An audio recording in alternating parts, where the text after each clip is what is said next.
Hello everybody, this is Cheyenne again from HZad Education. First of all, thank you very much for all the amazing response you guys have been giving me on my videos. And if you again ever need any help, my link is in the description. For classes or for free material, just give me a shout and you'll get it. Okay, so today I wanted to talk about CELPIP reading. My last video was on listening. If you guys haven't checked it yet, it is on our channel. You can subscribe for more content as well. But today let's get to the CELPIP reading part. 4 parts of reading. What you do in part 1, 3, and 4 is pretty similar. Part 2 is a little different. Let's start with part 1. First, what you do is read the questions. Read at least 2 questions at a time. So let's say question 1 and 2. Now look at the keywords in the question. Go up in the passage, find those keywords or something related to it. When I mean something related to it, I mean, if you have a keyword like John, you'll find it, right? No problem. But if you have, let's say, Boeing company had a successful year. So now instead of successful year, maybe look for a profitable year. Maybe look for a year with good reviews. Look for some synonyms because they might not say the same thing. So just keep the concept in mind and go up and look at the thing that is in the question.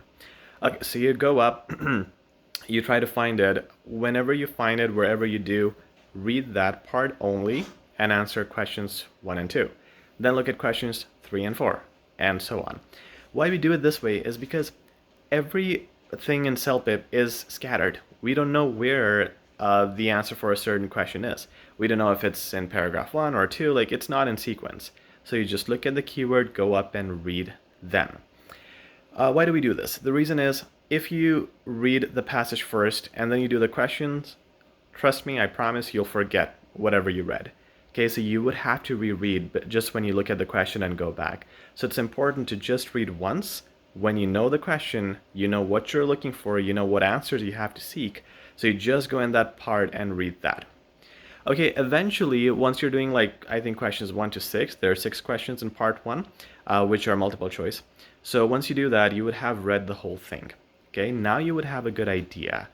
So when it comes to the response, which are going to be, I think, questions 7 to 11, then you don't have to go up. Response letters in part 1, you can just do with your observation and from what you remember when you were reading the whole passage at the first glance. Okay, so that's a good thing. That's why in the first few questions, the first 6 questions or so, you read in detail. You give it like 70% time of part 1. And the response, just give it 30% time because you already have read everything and you remember what they were talking about. So just by looking at the response, looking at the sentences there, and just looking at the tone, you will be able to get the answers. Okay, so don't spend too much time there. Just look out for things that make sense based on what you remember. But of course, if you need to, you go up and find what is matching with the response. When we go to part 4, it's the same thing. You look at the questions, you go up, like I think questions 1 to 5 there. You look at the multiple choice, go up in the passage with your keywords from the questions, and then find the answer. Once you've read everything and you look at the comment from the other individual, which is going to be questions 6 to 10, then you would be able to automatically do it without really needing to go up and check and read every time. Okay, so the parts 1 and 4 follow the same strategy. As you can see, it is the same structure as well, the way the questions are structured. The thing with part 4 is the secret is there is an argument. Okay, so as long as you can understand the argument, you can figure out how the whole flow of the conversation works. Because there are always 2 people fighting. Okay, so one person is giving one opinion, the other is giving the other. So you just got to see what they're fighting about. One is always supporting something and the other is going to have all opposite opinions. So remember that it's a debate that they're having. So understand the tone, understand what they're fighting about. Once you see the debate happening, you would know who says what, and the questions also ask you, what does this guy disagree with that guy? Okay, so knowing that would really help. The other thing is when you answer the latter questions in part 4, which are about how this person commented on this article, at that point, look at that person. Who is he supporting? That person, the third person, would be supporting one of the 2 guys. Okay, so if that third person is supporting the pro, then most likely the whole thing he's going to talk about is going to be the pros, the positives. If he's against, he is having a negative tone, then he's supporting the person in part 4 who was talking about negative stuff. Okay, so try to understand the tone of each person, and the answers you will get magically just by understanding the tone, because all answers are based on the tone. If the person is negative, all his answers are going to be negative, and vice versa. Part 3. This time, it's different. You have the questions which you have to match with the paragraphs. What you do is read all the questions. Here you have to read all the questions, not just 2 at a time. The reason is because we don't know where the answers are going to be. We don't know if number 8 is going to be in paragraph A, number 2 is going to be in paragraph D. We don't know that. So read all the questions. Read the keywords in the questions too, okay? And try to memorize them as you read. It's impossible to memorize everything, but try your best, and whatever your mind remembers will be good enough. So let's say you pick some words from the questions. There's economy, health, and medicine, okay, and other words.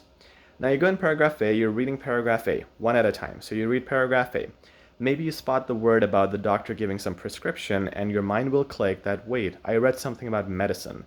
So now you'll go down and find the medicine point and match it. Maybe question number 7 talked about medicine. Paragraph A talks about medicine, so now you can match it, right? So once you read the questions first, you will remember what keywords you're looking for, and you will find them faster when you read the paragraphs. So do paragraph A, match it. Paragraph B, match it. Paragraph C, one by one. And remember that each paragraph can have 2 or 3 answers. So pick your answers one by one with paragraphs. Whatever is left at the end is simply the not given option. Okay, you don't have to actively look for not given. Just find everything first, and then whatever you couldn't match is not given simply. One thing people make a mistake on is, let's say they pick the answer for paragraph A 2. Okay, and then now they're going to paragraph B. Now, because they have chosen option 2, they will eliminate it, and they will look at all the other numbers for paragraph B, like 1, 3, 4, 5, and so on. Don't do that, because you don't know if your answer 2 for paragraph A is correct. We're just guessing, right? We're trying our best, but keep looking. Like in paragraph B, look at 2 and look at the other numbers too. Maybe in paragraph B, question 2 fits better. So maybe that is the better answer than paragraph A. Then for paragraph A, you go back and read and find something else. Okay? So don't think that your answers are the final answers, because some other paragraph might be a better fit for them. Okay, I hope that makes sense. Passage 2 is the most different one, not difficult, but different, because it's a picture. So this is the only part where I'm going to say don't read the questions first, just look at the picture. The reason is the picture is quick, right? There are a bunch of words and sentences there. You don't have much to read, so you can read it in like 2 minutes. You can get a very good idea from the picture and then answer the questions. When you're answering the questions, look at the keywords in, let's say, questions 1 to 5, like that initial paragraph that is related to the picture. So you just look at the keywords in the sentences, go up in the picture, match them according to what makes sense. When you then do the last part of reading part 2, which is, I think, 3 or 4 questions only, where you have to tell the answers that are related to the first part, the first section of reading part 2. I hope you know what I mean. So there's this letter in reading part 2 that you answer, the multiple choice questions in that letter kind of format, like a paragraph. And the other is the multiple choice questions based on that letter or based on that paragraph. What mostly happens is, let's say questions 1 to 5, if they were for that paragraph in part 2, and questions 6 to 8 are questions based on that little paragraph, most likely the answers that you will get from 5, 6, 7, 8, like those 3 or 4 questions at the end, those answers will be some things that will be very invisible in the first paragraph. For example, let's say that first paragraph has 10 sentences, and to answer the questions, you just had to read 8 of them. You didn't even read the 9th and 10th sentence because they were unnecessary, like you got your answers already. What's most likely going to happen is that those 9th and 10th sentences, they're going to help you find the answers for the remaining questions, which are the last 3 questions of part 2.